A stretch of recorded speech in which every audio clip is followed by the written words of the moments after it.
Right, so basically, just to kind of recap, your calculator can calculate the derivative graphically by, so for example number 2, we graphed x cubed. And we can calculate the tangent or the derivative at a point on the curve by going in and choosing dy dx.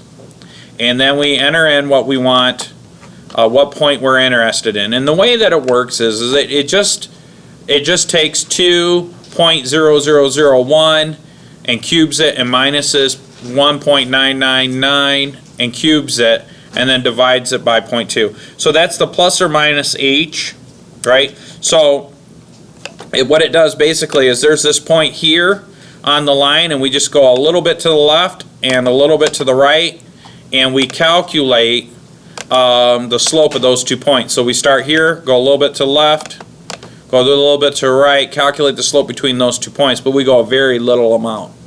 And graphically, we could see it, but you don't need to do it graphically. I mean, you could enter it in the home screen by just going to second catalog and then go to the ends by hitting the log button and then derive. Now on the older version, if you have an older version like Mr. Adams has, you enter in the function first, so you would say x cubed.